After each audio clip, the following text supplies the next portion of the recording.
Hey guys, what's up? We're the Story Crafters. My name is Jeff. Directly below me, we have Nicole, Gamemaster Moms. Directly next to her, we have Charlie, the Ink GM. And above Charlie, we have Jared, the world's okayest crafter. Welcome back to the show. If this is the first time tuning in, we have 4 other episodes for you to watch, so you should absolutely go do that. They're incredibly fun to listen to, at least I think so. I'm a little biased. Yeah, this is number 5. How are we at number 5 already? Episode 5. This is crazy. But thank you for tuning in if this is your first time, and thank you for your continued support if this is not your first time. And as usual, we're just going to jump right into this, guys. Let's roll initiative, shall we? Hey. Let's do it. Initiative. Oh, yeah. Oh, well, the tradition continues. That's a 4. Ooh, Okay. I broke tradition. I got a 10. Okay. What'd you get, Jeff? I got an 18. Whoa. I got an 8. Is that allowed? I don't know. Normally, I either tie somebody or I roll really low. Yeah. Like, I think that's how it's been every episode. There you go. But yeah, I have an 18 here. Well, So this is I'll perfect. go. We're actually going to go in order of the podcast. We are. We're going to go Jeff, Nicole, myself, and then Jared. Yeah. That's boom. perfect. Nice. Nice. If I was good at editing, there'd be some cool little like thing there. But I'm not good at editing like that. Or maybe there will be. Who knows? But what I was up to since our last podcast recording, I continue to go down the track of my crafting kind of like rabbit hole I went down the other time when I was crafting all the carnival terrain. And that game session went well. It was kind of interesting, but it was good. But I ended up getting inspired for a coming up session that the players are going to be meeting somebody, and they're kind of in this like hovel kind of thing, like this like broken witch's hut kind of. So I just went one night, I got home from work, I didn't have Eli, and I was like, you know what? I'm just going to craft it and paint it in one night. And so I crafted this thing one night, individual bricks, individual shingles, and that was the first time I've done individual bricks and shingle work before. And it looks amazing.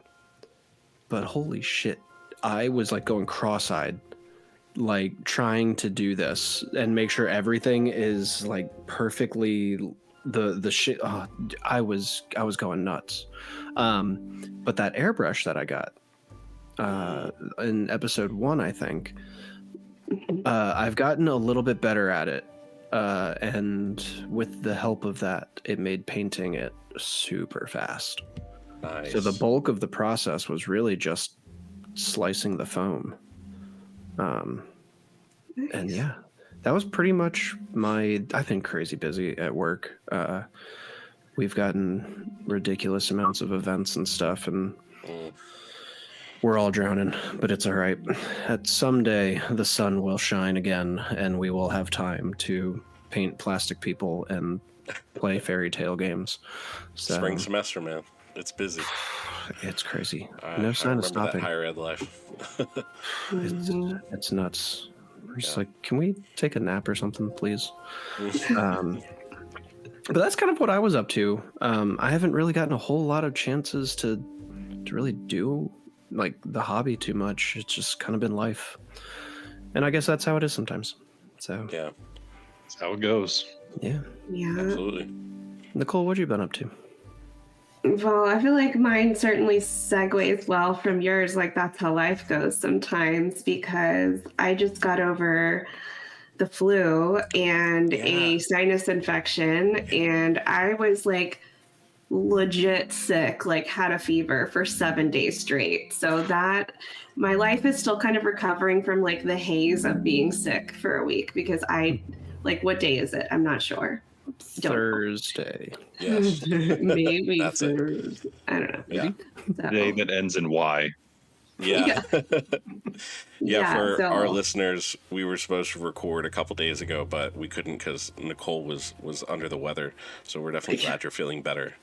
Yes, thank you. Thank you. Yeah, I've been struggling over here, but I'm back, and I managed to use some of my sick moments on the couch to finally organize my photos and videos and content from IckyCon. So I was able to get some of that out finally, even though that was now, I don't know, a month ago.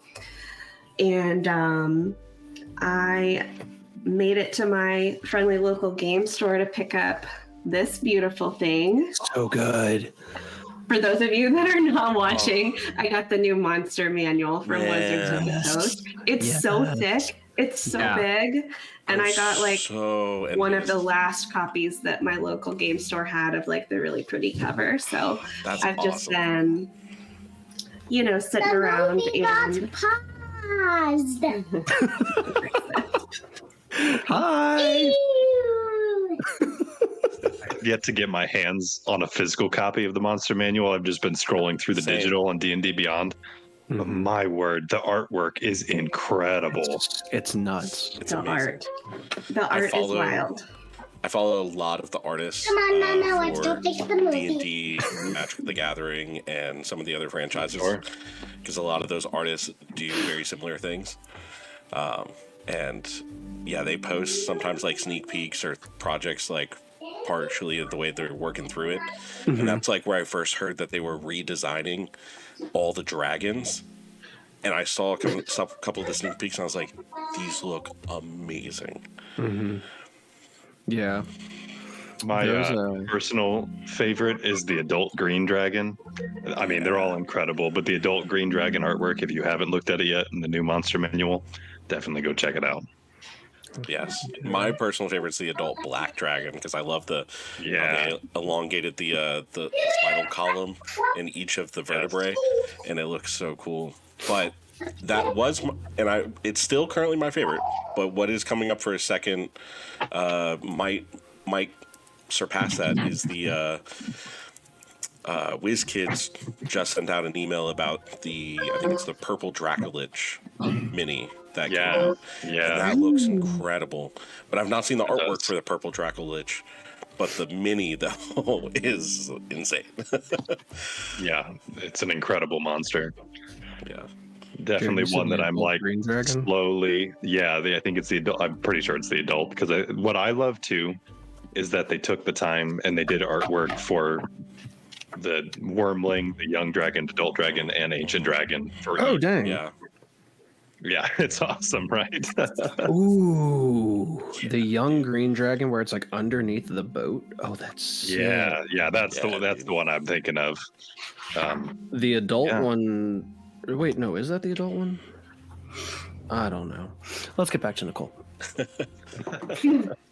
I'm just back like in the art now. I'm like, I know it's yes. I just pulled it up on the on D&D Beyond. Yeah. The art is so stunning, and I could just look at it for hours. I don't know if I've read a single word in it other than like maybe some of the monster titles, but the art, I'm loving it. I'm soaking it all in. I love that they changed like from a 1 bite and 2 claw attacks. I love that they just changed it to this has 3 rend attacks. As a DM, I love that because then you can flavor it however you want. If it happens to be that all the players are behind it, well, its tail can swing around and hit them 3 times, or it can whirl around and, it doesn't always have to be 2 claws and a bite. I am a big fan of that shift that they made. And the Tarask, I love that they've given that kind of like its own breath weapon, and then they're also changing up instead of the frightful presence just being this clear uniform thing for most big bads. It's a little bit more tailored to it specifically and what that would look like and how that would affect differently from other creatures and doing kind of similar things. It's really not. You can really tell they put a lot of effort into not trying to necessarily recreate all the monsters, but just to take what's really good and take what they can work on.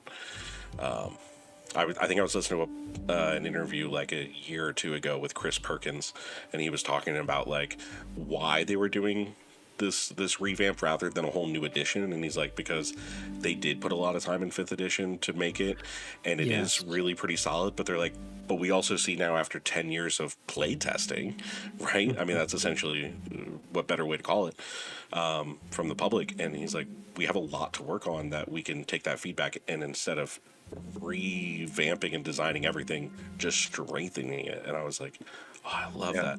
So yeah, seeing all the new books being thicker is awesome.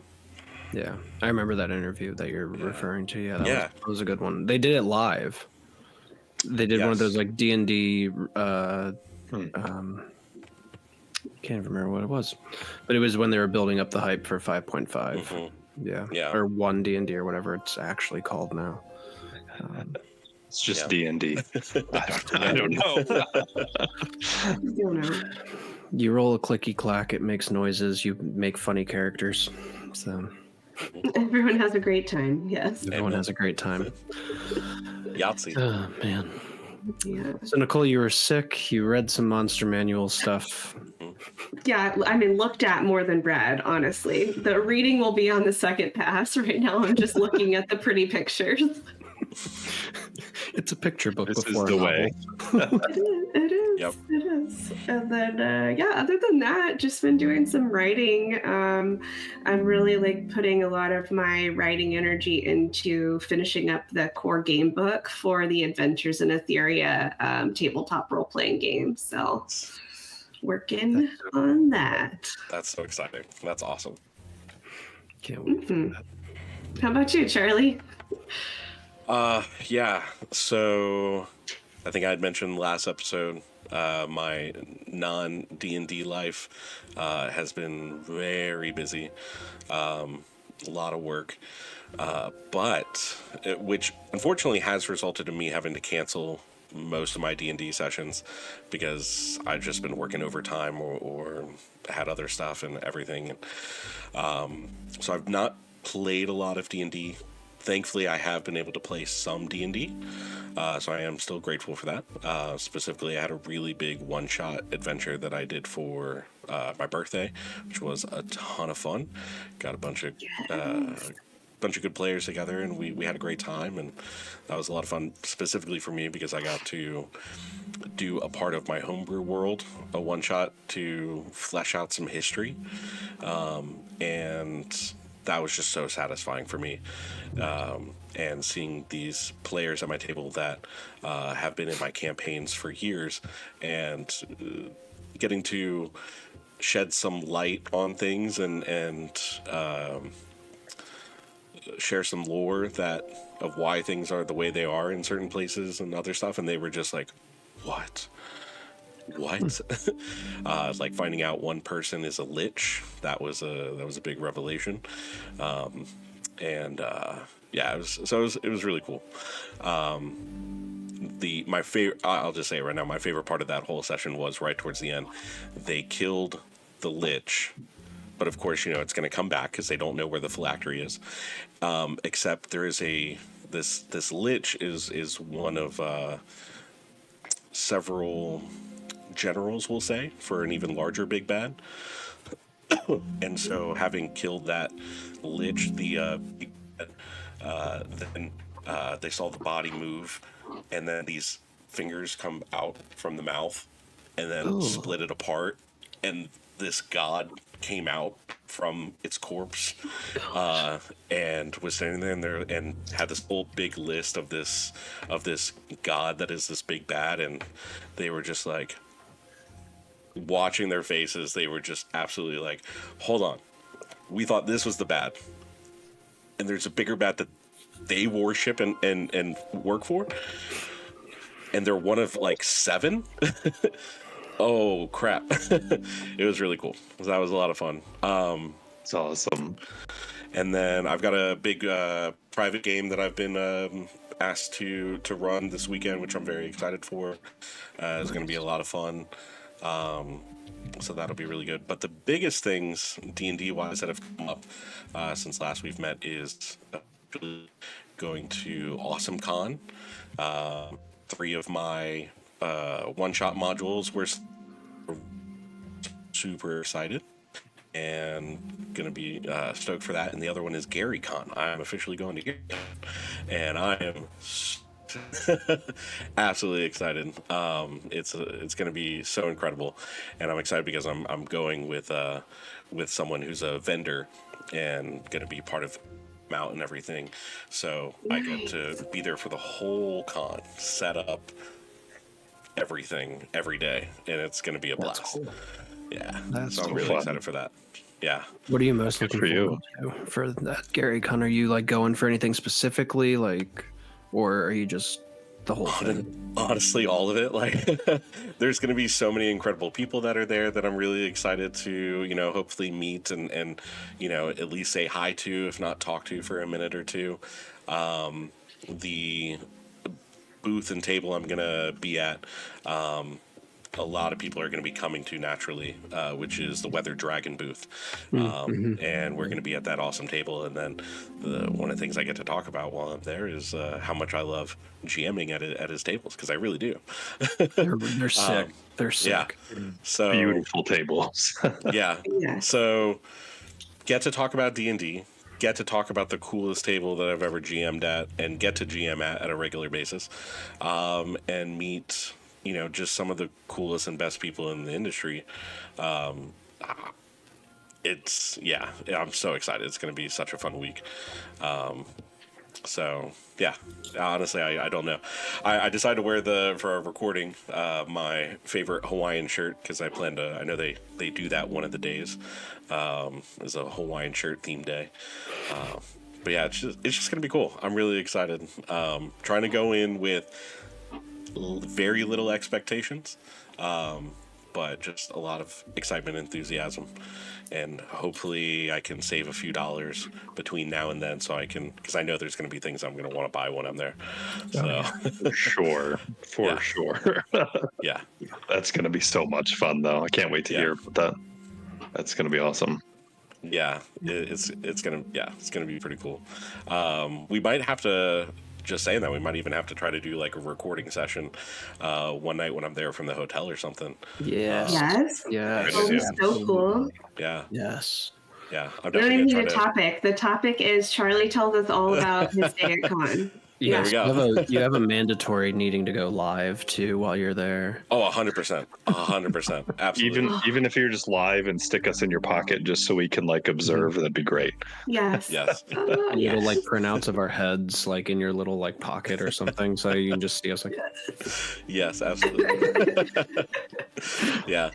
So yeah, I'm just really excited about the cons, because like the biggest con I've ever been to previously was just local ones here in the area in Hampton Roads, which have been great and have been a lot of fun, but they're in the couple hundreds to maybe 1,000 or 2 attendees.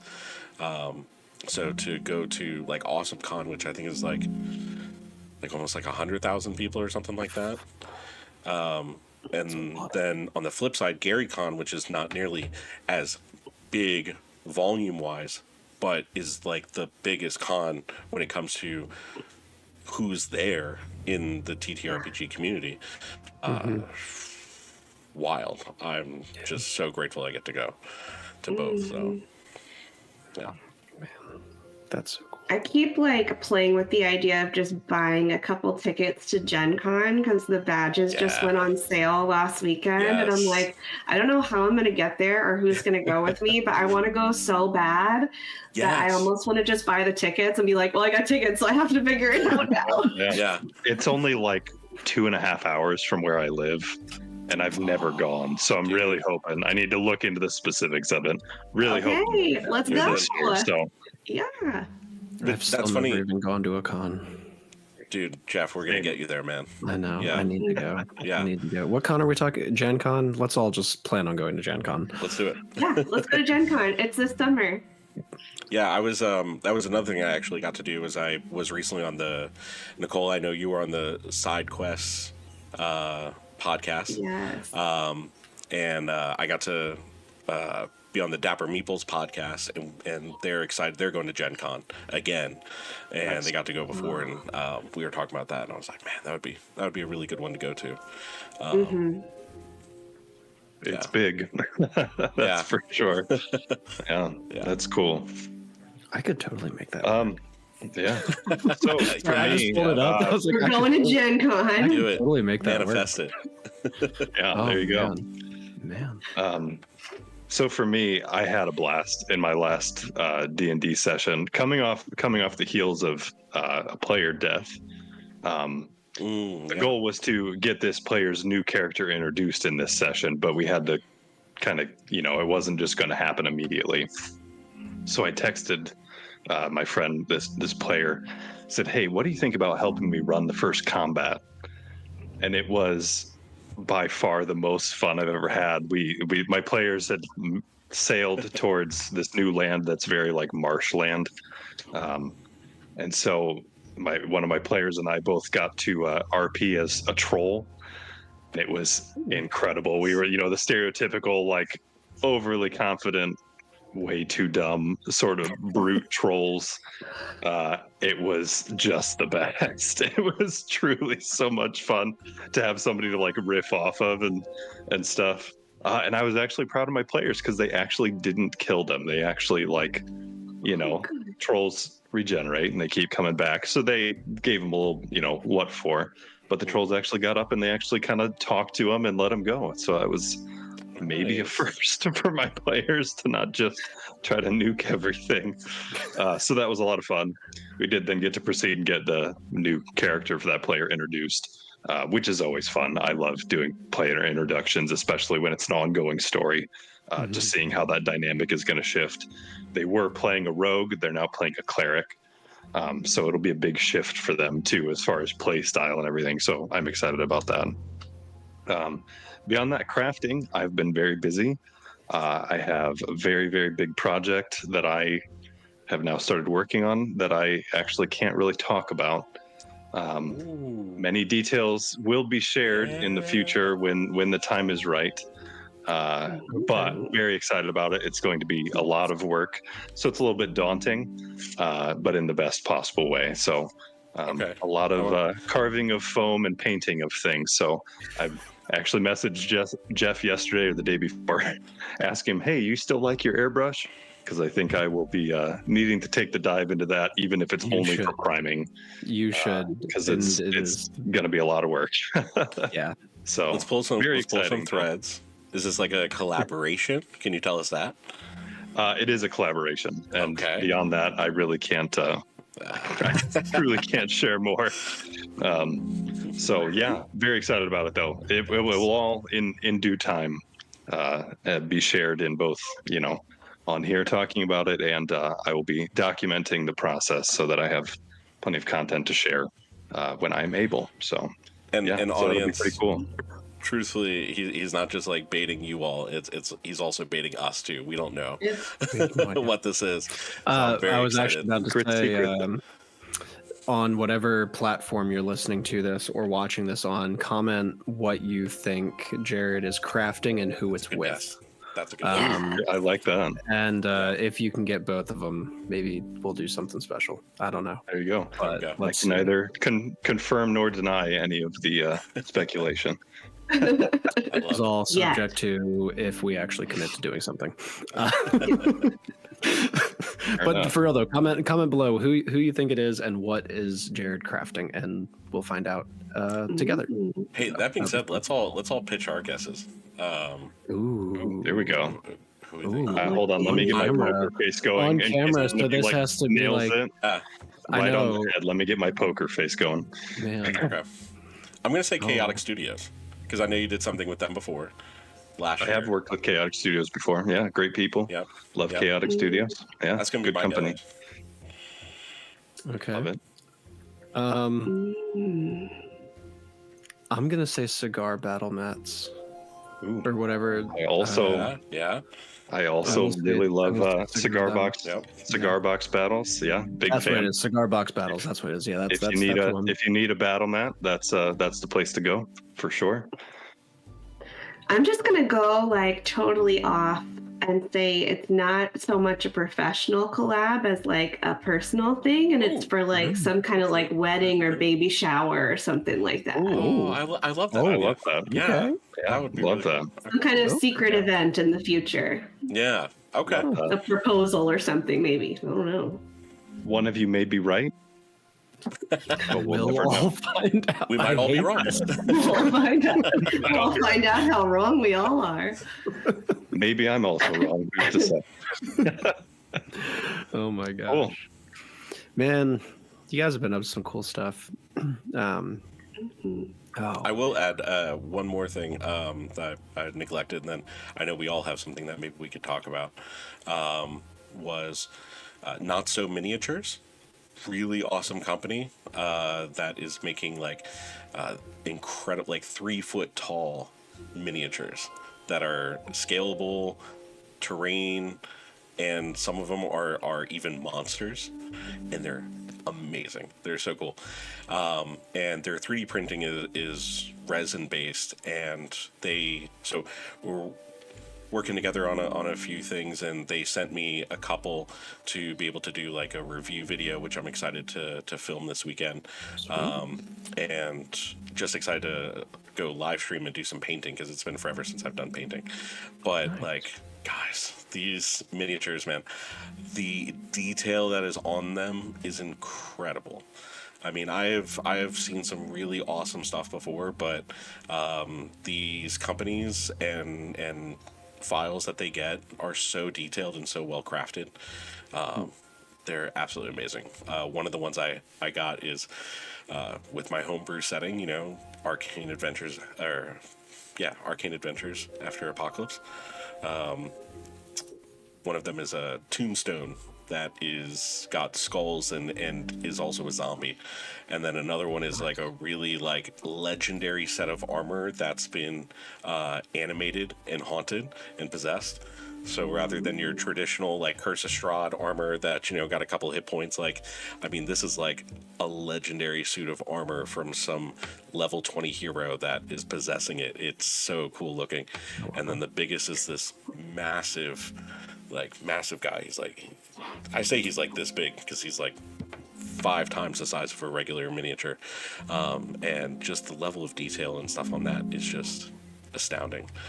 So, but we also all got another box that we got to unbox. If this might be a good segue to talk about. Yeah, the Firelight Fables candles. Yeah. Man, I've got mine right there. Yes. Did we all just man. I was gonna say, like, wait a second, did that all just happen perfectly like that? Like, that would have been awesome. Mine are actually behind me, but out of reach. So that is fair. That would have been amazing. We rehearsed this. We really did. We totally did. Yeah, we did. I have a tea light. Hey, there you go. There we go. Yeah. There we go. Light. I've got the Thieves Guild tea light burning right next to me, which smells quite divine. But y'all, can we seriously okay, even if you don't like candles, I guarantee you that someone who does like candles, and you should just be like, hey, here's an awesome candle for you, and give them this candle from this company, Firelight Fables, and it is amazing. And you can get 15% off using code StoryCrafters. I mean, they're absolutely incredible. They're Woodwick. We got the big one that they gave us was Frosted Veils. Ooh. And my wife and I, we both work from home, and so we've been burning it off and on throughout the day since we've got it, and we're like maybe a quarter of the way through. Yeah, what did everybody get? Which sets did you guys do? Yeah, I got my big one is High Seas, which is lovely. It's like a little bit cedary, but mostly it's kind of like sea salt-y. So good. I got the same I just remembered the term we came up for that. Yeah. I also got the High Seas in their larger candle, and it is I use a wax warmer oftentimes, and they are perfect under a wax warmer. Use that in my last session.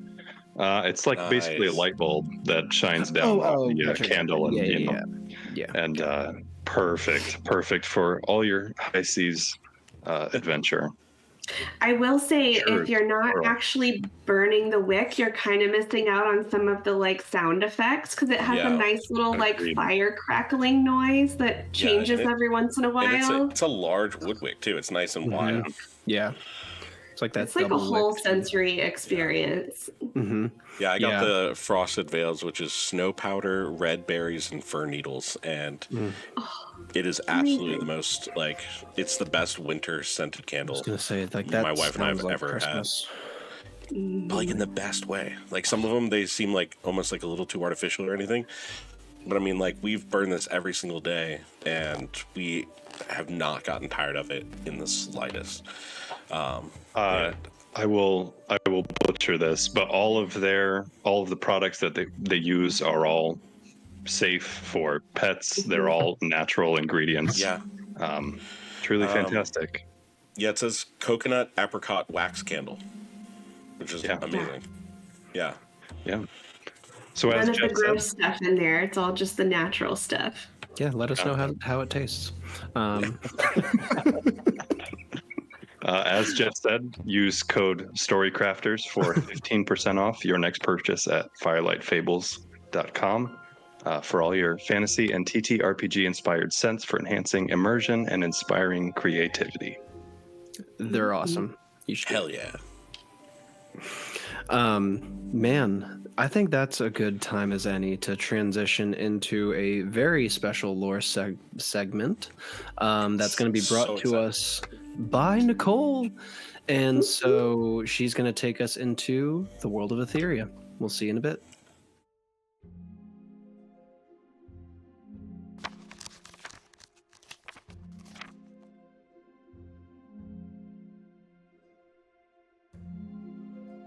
And it's going to be all here.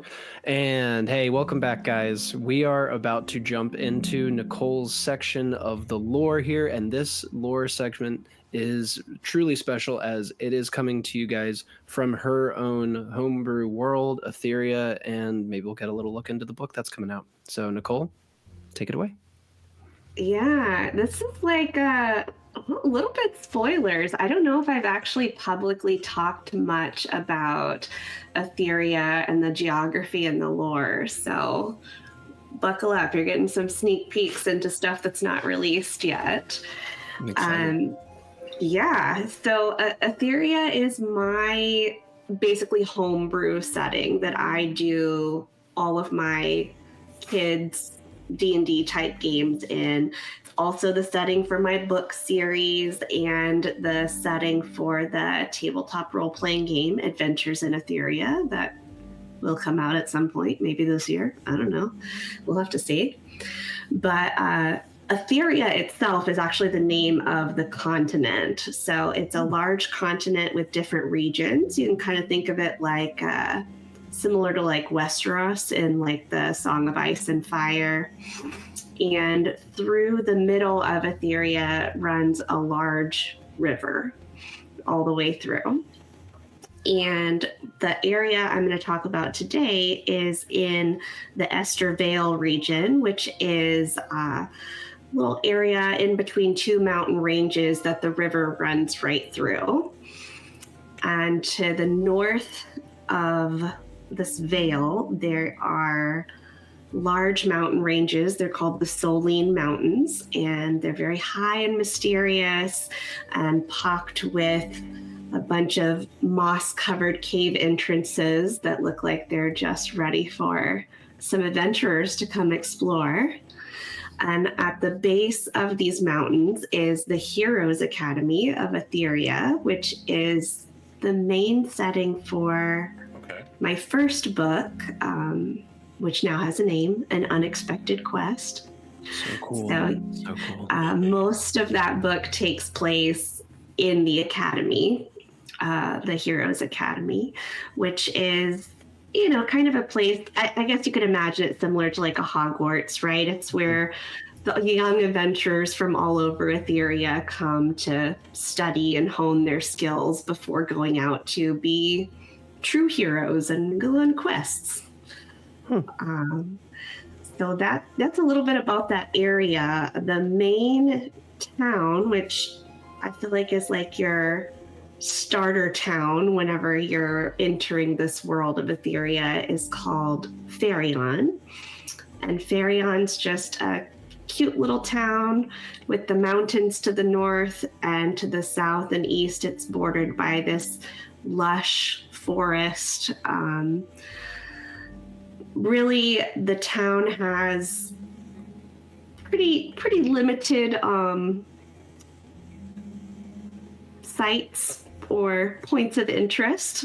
It's just your little small town, but some of the important ones that you will definitely come across if you play the Adventures in Etheria game are the town center fountain, which is an old big circular fountain with a weathered plaque on the front that tells you about a legend for potentially gaining good luck if you throw coins into this fountain. The fountain is really the main kind of landmark of this little town of Ferion. And then out around the Ferion, there's of course a tavern. We need a meeting place for the townspeople to get a good hot meal and listen in for some local gossip. There's also a graveyard, which we'll say is peaceful and quiet for now. Ooh. Okay.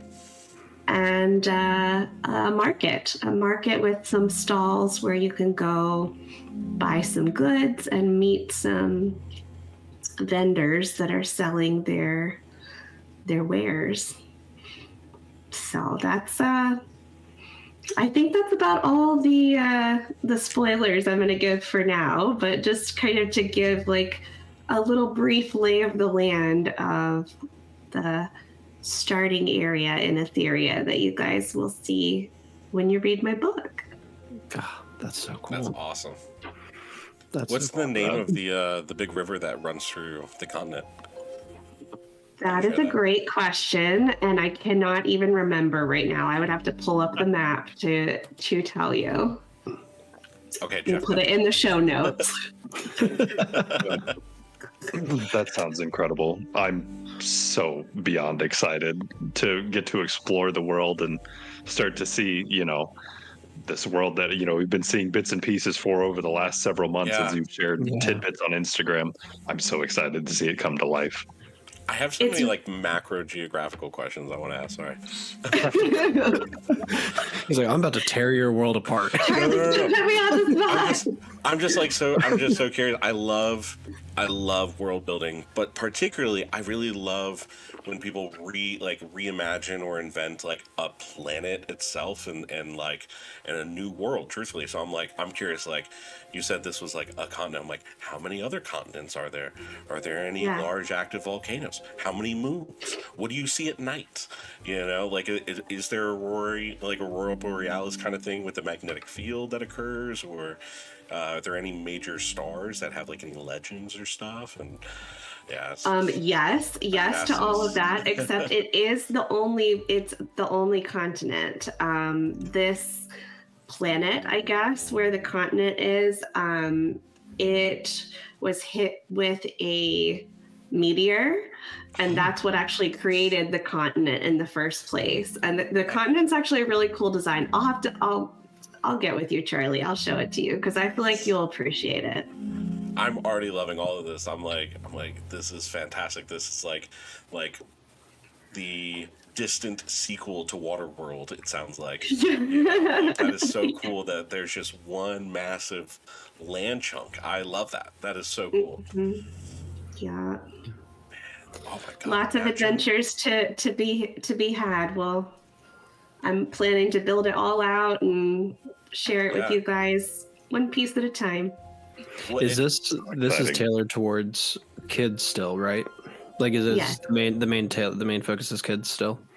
Yeah, cool. Awesome. Kids or mixed groups. I mean, I think it'll be good for like beginner players that are adults too, but it definitely will have less mature themes in the I love that, because then that is like truly you can use that for anyone then, because you can always it's easier to add than it is to take away, you know. Absolutely. That's so exciting. Yeah, and I hope that people will. I mean, I'm definitely writing a lot of like pre-written starter adventure kind of things, but really my hope is that people just like take it and run with it and do totally different things than I'd imagined. I'm going to need the name of the inn so that way I can have my players learn how to teleport to it. There you go. Yes, there you go. There Plane we go. shift. There we go. I was just thinking your world would be a really, really cool one to do, to use the Sync RPG supplement that's coming out with so much water and everything. That would be so cool, because you could have so many ocean adventures. Yes, I've got a little like kind of like merchants and pirates adventure that's in the works in my mind right now. That's so cool. Yeah, I feel like I'm missing out on the pirate theme. Like a lot of like you guys are doing. Where pirate it's at, stuff. man. Yeah, dude. Pirates yeah, get on the pirates. Yeah. Yeah. Maybe I throw my players for a third loop and I'm like, you know what? Actually, we're gonna do another new campaign. Yeah. Dude, in my homebrew setting, there's a whole global pirate syndicate called the Hollowed Shadows. And there's pretty sick. Yeah, there's a larger ocean captain for each of the oceans, and then they have a whole pirate captain that oversees the entire order. Oh wow. Yeah, man, go nuts with it. Go, don't just dabble in the pirates. Like jump into it. So Dive we in, just, as it we were. just started. We just started the exact opposite of a pirate campaign. We're going north into the frozen mountains. Anyways, I digress. There could be, though, a pirate ship frozen into a glacier from centuries ago. So the pirates are just undead. Yes. Make it so. Do it. And the Okay. pirate captain's corpse is still haunted and possessed, protecting a treasure that it refuses to give up. You guys are watching right now in real time them crafting my campaign for me. What's the name of the podcast? Hey, GM's gonna GM, man. GM's gonna GM. That's right. But yeah, absolutely, we're the freaking story crafters, man. Absolutely, That's right. what we do. That's right. That's what we do. Collective Yeah, we do. storytelling. Storytelling. Love it. Is there anything else you want to leak out to the public about what your book is? I feel like that's enough for now, but I'll keep bringing little tidbits here and there, and then eventually you'll just have to buy the books to find out. I Yeah. guess we'll Find just out have the to buy rest. the book. Nicole, I want to give you We'll have two to. quick shout outs about what you shared. One, a cemetery.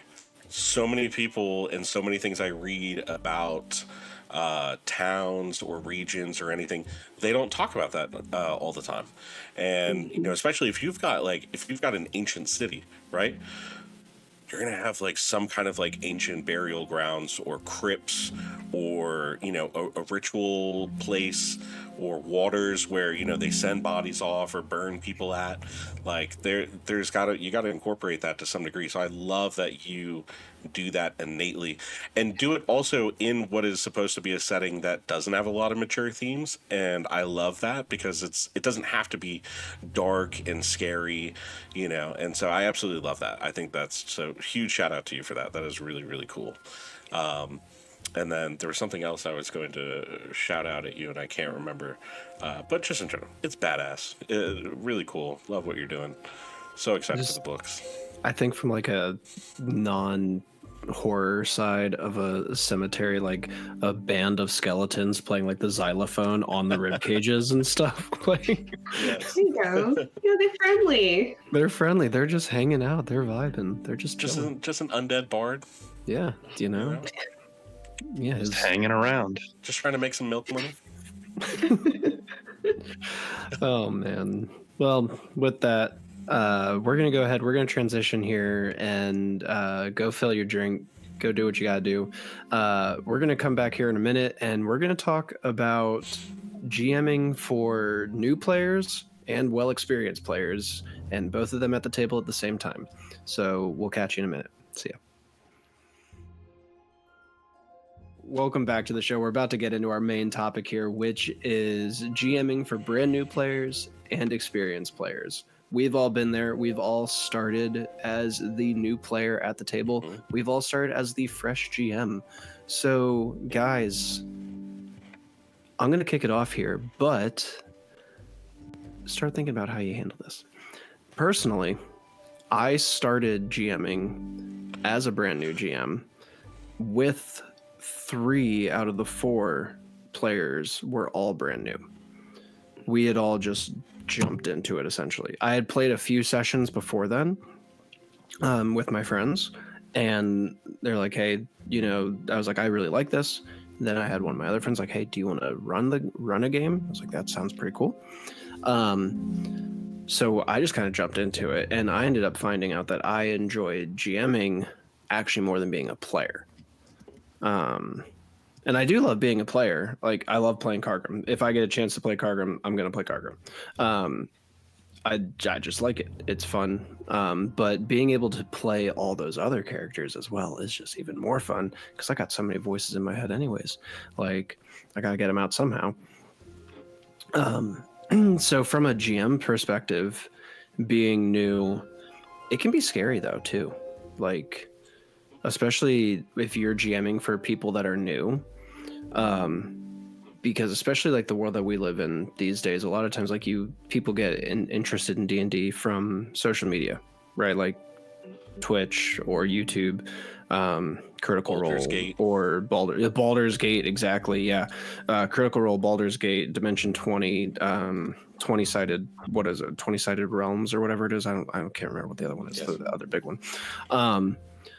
And so they see these like professional over like just knowing everything about everybody, and they kind of expect that sometimes, which is like, ooh,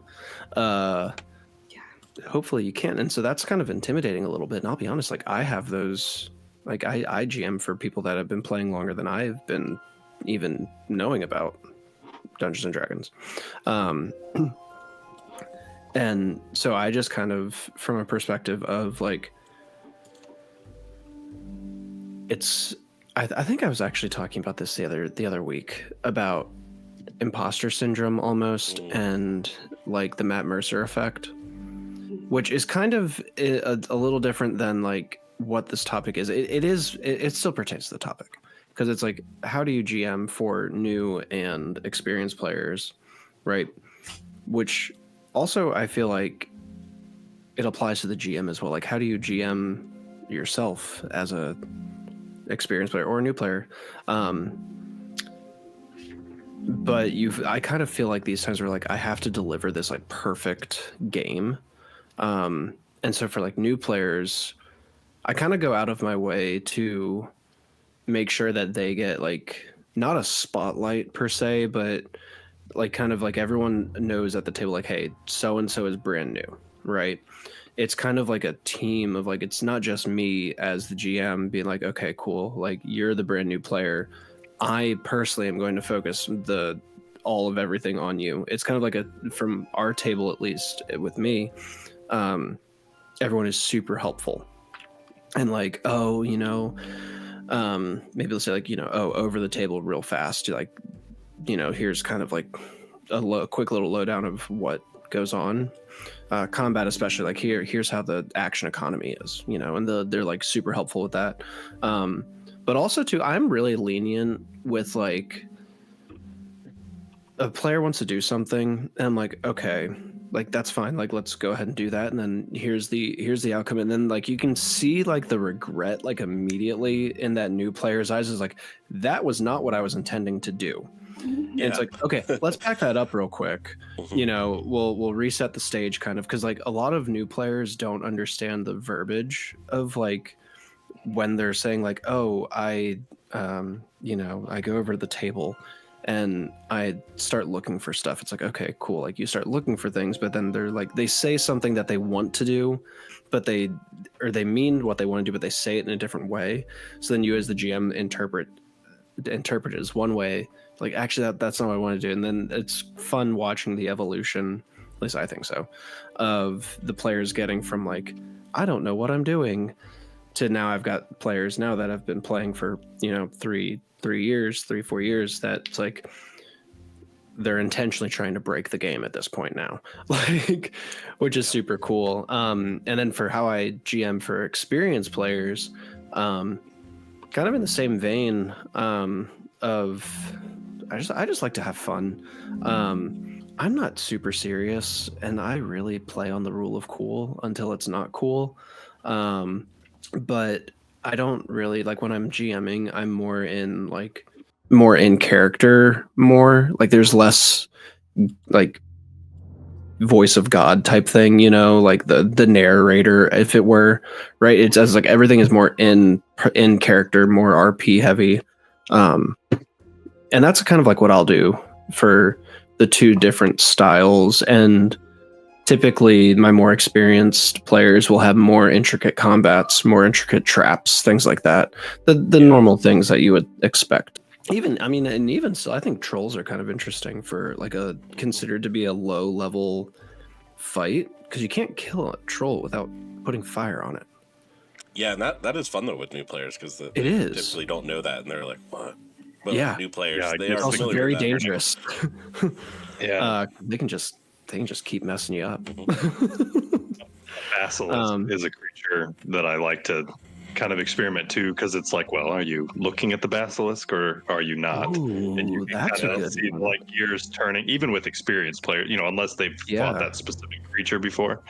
Mechanics like that I think are really fun to be like, it's not straightforward. My first encounter was on the path to Phandalin, fighting goblins. It's fighting goblins in that scenario is about as straightforward as it gets, which was great for my first encounter. But I think it's fun to then be able to introduce something different with a different mechanic like that. And it's like, okay, no, it's not just firing a bow or casting a spell. It's a dynamic, game that you do have to kind of think and strategize and things, Yeah. That's about all I got for it. I mean, that's my take on it. What you got for us? I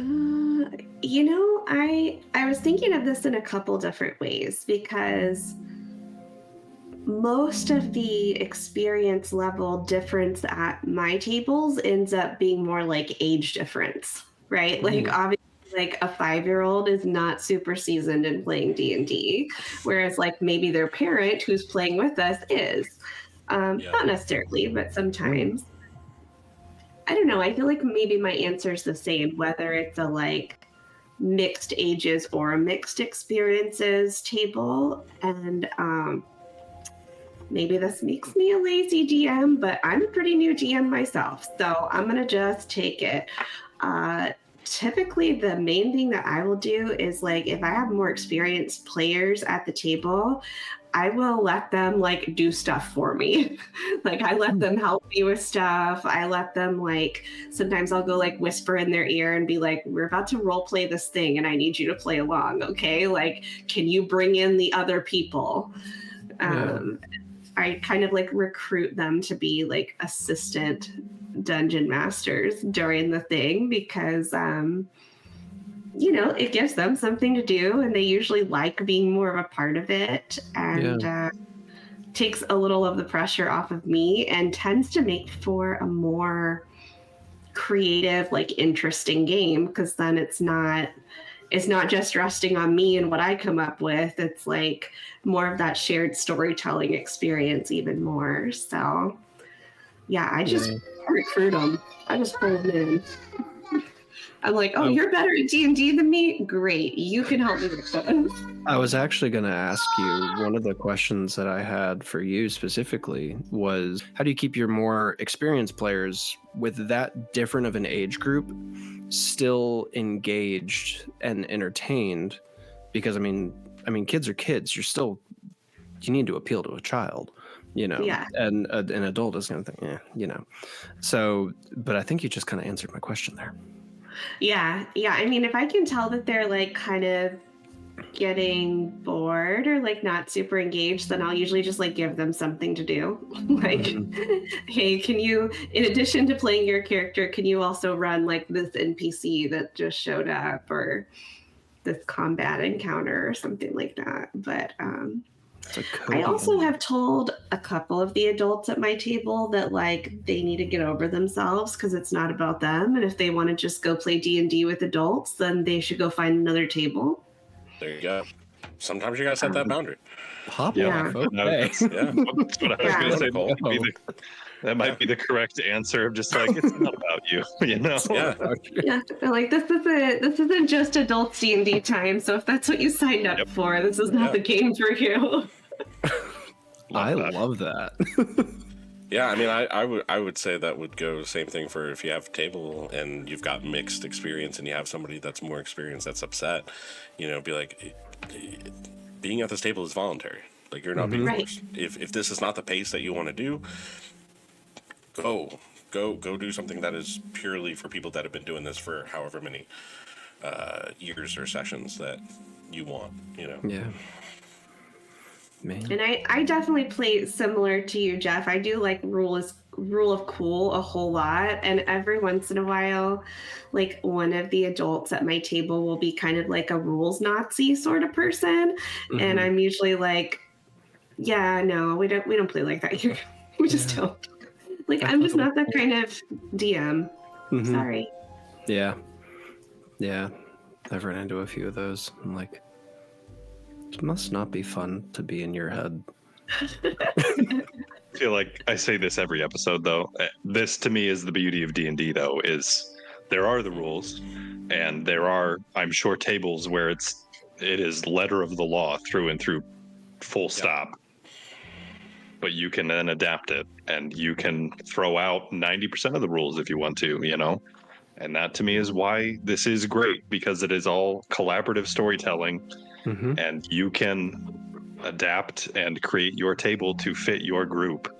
And, you know, it might be one group on this night, might be another group, and those two groups might be wildly different from each other. You know, one group might love combat, one group might hate combat and just love puzzles or RP. But that's, you know, it's still all Dungeons and Dragons, you know? Yep.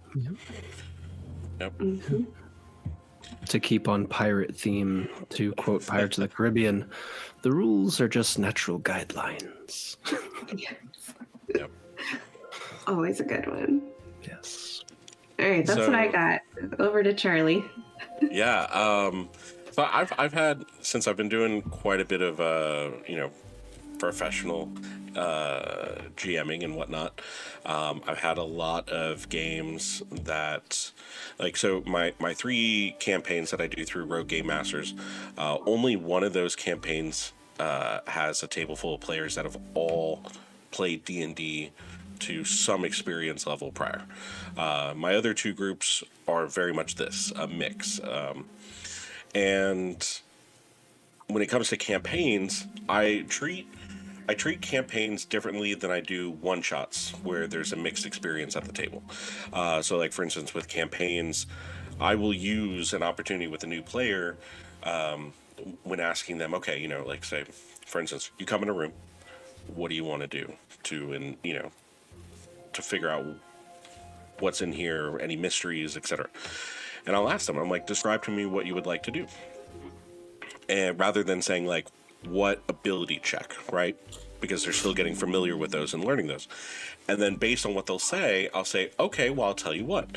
You talked about wanting to look around. If you just want to look around, you don't want to touch anything, you're worried about triggering a trap or something, that's a perception check. If you want to get your hands involved and actually pull stuff up, look under the rug, you know, tap on the walls, try to find, you know, hollow space. If you want to go through the drawers, look through papers, make an investigation check. You know, your character has, you know, a keen sense of smell.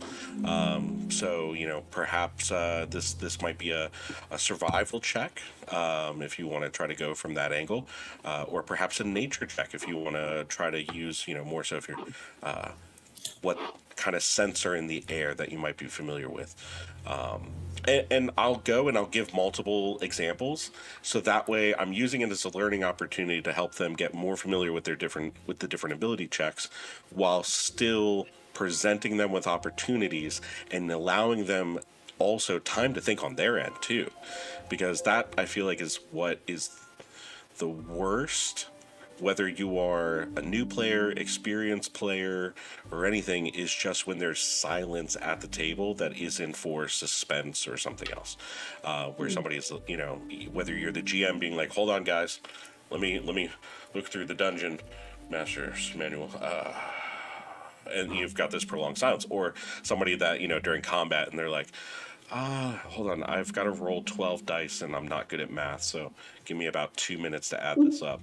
There's that silence really breaks things up. So I find opportunities where I can both help educate new players and give them time to think and help present them with options without telling them what to do, but giving them, the autonomy to pick what they want, and just kind of, help them understand what that looks like.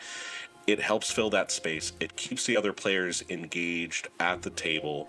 Sometimes your veteran players will be like, oh yeah, can I suggest something, and it gets them involved too. But I won't do that for necessarily all the time for a one shot, because we're trying to make the most of our time. So, I might be like, okay, well, it sounds like, based on what you're explaining, that would be a perception check. You don't want to get your hands involved. Did I hear you right? Yeah. Okay, go ahead and make a perception check. The other thing I'll do too is I have, especially for one shots, I have printed out in my GM binder some reference sheets that I found very helpful, that have a condensed version of many of the different frequently asked things or references or stuff that players can do outside of combat, and then a whole separate sheet that is focused just on combat. So that way they have that right there to look at during the combat rounds, in between their turns, or during the gameplay as we're role playing through different stories and story beats and scenes. They can have those and they can look through it and refer to it, and that way they don't have to constantly be asking the same thing, and they have a little bit more streamlined and available for them. And I found that to be really, really helpful. And yeah, another thing I'll do differently is when it comes to combat as well. I do like to do pretty complicated combat with 6 different stat blocks of monsters or creatures or NPCs and layer actions and all kinds of stuff. But I'll tend to simplify it a little bit more of how much I'm running and doing on my side if I have a very new players at the table, so I can be cognizant of making sure, okay, it's their turn. Just so you know, that's a D12. That's not a D20. So you want to get the D, making sure that, to be aware of those things and call those out, so that we're, again, keeping the combat rolling. Because I've had that happen where, new players not familiar with the dice, and they ask which one, or they roll it, and then all of us are like, really? It's like the third time you've rolled a 2. What dice are you rolling? And they're like, this one? And we're like, that's a D4. Wow, okay. No wonder you've not been, none of your attacks have been making contact. Yeah. So I try to, with new players at the table, I try to not burden myself during combat or other things, so I can be an added resource and keep an extra set of eyes out and help them.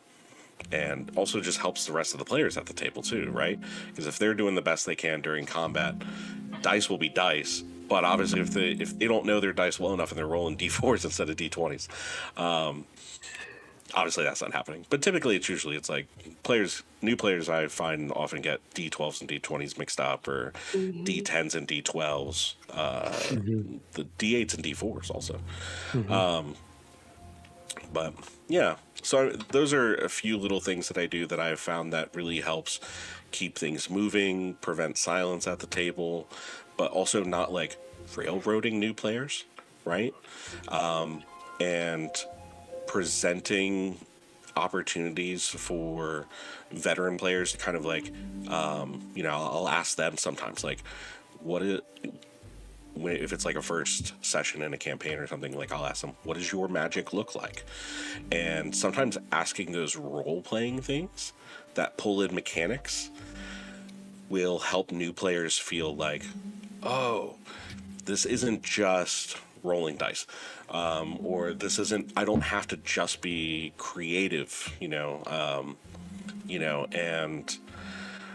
just trying to keep the flow. I mean, that's really the biggest thing I think is just the best advice is whatever you can do at your table that you see that helps and works to keep the flow going and reduce the amount of silence between prompts, questions, turns. That's really going to be the best improvement of life and quality for your table with mixed experiences. That's what I found, at least. Yeah, I agree. I feel like I'm going to kind of repeat a lot of what you said. But I love exactly what you said about with more experienced players, if it is more of a simplistic, not even just in combat, but I'll use combat as the example. If they attack and their attack hits, I ask them to describe it. Go, what does that look like? Give me the flavor. Give me the what does your magic look like, and give them those bonus opportunities, because that then does present opportunities for a new player to be thinking, oh, well, that's cool. I didn't think about my magic could look like that. It doesn't just have to be, straightforward. Another thing that you kind of touched on is I've found when I have, which has been limited, that I've DM'd for new people. But when I find they're really focused on their character sheets. And like, well, I'm a rogue, so my stealth is high. Hey, can I use my stealth? And so I try to communicate to new players of, hey, everybody can do everything. Just because you have a -1 in strength doesn't mean you can't try to hold the door open. It might be more difficult for your character, but that doesn't mean they can't do it. You do have skills that you're going to be more proficient at, but you could still roll a 2, whereas the person who has a -2 might roll an 18 and they still might do better, So I found I try to explain, like, state what you want to do, much like Charlie was saying, and I'll then kind of call for the roll. It's not wrong. There's not a wrong way to do it, but I try to encourage them to be more, I want to try to, find traps versus, hey, can I use my stealth to try to find traps? I try to encourage that more of, don't worry about what your stats on the sheet say. You describe what you want to do, and I will, if it needs a roll, then that'll be my job, and I'll call for that. I find also with mixed experience, it's kind of just what you present it to be. There can always be more complexity. I've had oftentimes where I've prepared something that is about as straightforward as it gets, and my players with a sentence or something have made it more complex. And I'm like, oh, well, I didn't think of that. Let me add that in real quick. So I think, like, if you have a solid base as a DM going into your session of just a general understanding of, here's generally where I think this is going to go. Here's, generally what monsters there are going to be.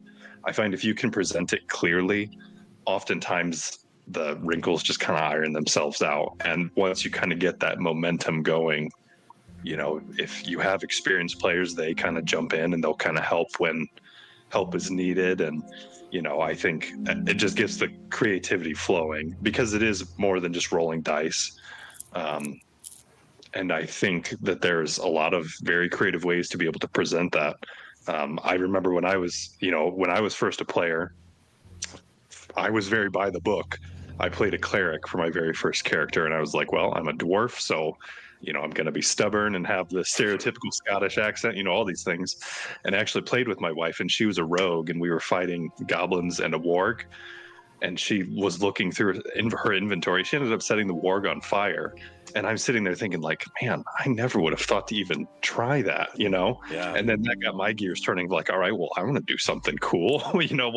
What items do I have that aren't, at first glance meant to do that? But, so there's always things like that I think, encourage creativity just in the setting and the way that you present things, because it is collaborative storytelling. So if you can present, an idea of this room in this dungeon that they're exploring, let them ask the questions. Maybe there wasn't a lever on that wall, but if they ask that there is, maybe you add it in. You know, you don't want to completely change your story, but you also don't want to stamp out their creativity, you know, for new players especially, I have found. But I think it's a lot of fun. It presents its own challenges when you are DMing for mixed experience groups. But it's some of the most fun I've had DMing or as a player, you know, having people of varied skill levels. Because even if we're all at the same skill or, you know, experience level, I should say, everybody's brain works differently. And I'm going to think one way and somebody else is going to think an entirely different way. Yeah. I will say that is one of my favorite things from mixed experience tables is that moment, like you said, where somebody that hasn't played for a while, you know, doesn't have their own rhythm that they're used to, or preferences of spells, or just sometimes just this built-in bias based on certain classes or experiences, and will throw something totally off the wall. And you see all the veteran players at the table are just like, I never, like you said, like, I never would have thought to do that. What? And that is so cool. And then it's so validating for the new player because they feel like, hey, I'm the cool kid now, you know, and I get to contribute something. And those are really special moments that really only happen because of that. Exactly. You know, if you had all new players, they don't know what they can or can't do necessarily. So if they were to throw an off-the-wall idea, they're like, oh, okay, yeah. Whereas the veteran players, they're going to recognize that and really like, yes. And it comes off so genuine, and it's so much fun. Yeah.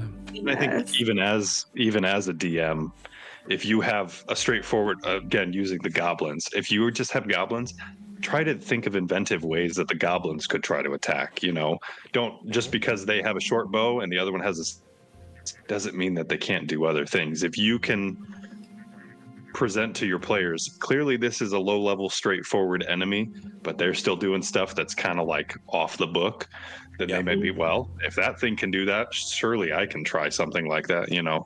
So I think there's always ways to just get the creative juices flowing and, you know, help aid, you know, them in their did that creative endeavors. I actually did that almost exactly to what you just said on my first game of this new campaign. The carnival got invaded by goblins for some reason. The party's still trying to figure out why. But if you look at the new goblin stats, they are enough to kill level 1 characters, right? Sure. And I was like, well, I don't want to do that. So I was like, okay, what can I do to make the fight interesting? So I had the goblins not interested in the party. They were interested in taking the NPCs hostage and lighting the carnival on fire. There you go. So it turned into this like, wait, why aren't they hitting us? Like, and they're only focused on the other. So it made it kind of like this like switch where they're like, wait, how can we think differently now too about something is up here? So it's very interesting. And that made me think about it. The other thing too, and just to kind of sew this up for new players, your hat made me think about this, Jared, because I saw this a long time ago where it was on Reddit. Like the one time Reddit was actually a wholesome place. The GM was like, so I have this new player and I color coded their dice. And they're different. So like they're like your D20 was red, the D12 was blue, and they color coded they printed out their character sheet. They color coded the things like this is what dice you would roll for this. This is what so it took the guessing element of like, that's and awesome. I was like, that's genius. And your hat made me think about that. Very smart. To whoever is on Reddit, if you are the person that did that and you hear this, thank you. But yeah. Any other thoughts, comments, concerns before we sew up tonight's episode? Well, I think something that all of you guys kind of touched on, and I don't know if I did as well, but I like the idea of just being conscientious of the fact that just because you have new players doesn't mean you have to spoon feed the encounters or mysteries or role play or combat to them. You can still be clever and creative and a little bit different, because I mean the biggest thing is you don't want a new player who comes to the table to go, well, I mean, that kind of went exactly what I thought it was going to be like, and or what I've heard, and yeah, it was okay, it was fun, It's always good to keep players, no matter if they've played 20 years of D&D, to just keep them on their toes. Yeah. So, Sure. Yeah. Well, let's go ahead and let's move into who wants to roll the D100 for our next topic for next episode. I think I did it last episode, so it is one of the three of you, if memory serves. I'll do it. Do it. pull up the list. Yes. Do it. Got 99. 99. Oh, all right. 99. 99 problems, but a topic ain't one. Yeah, I hope not. I love that. I hate that I did that, but there it is. And that's the title for episode 5. Boom. I love that. All right. So 99. What is it? D&D Beyond. Okay. That's Sweet. all right. A lot there. Love that.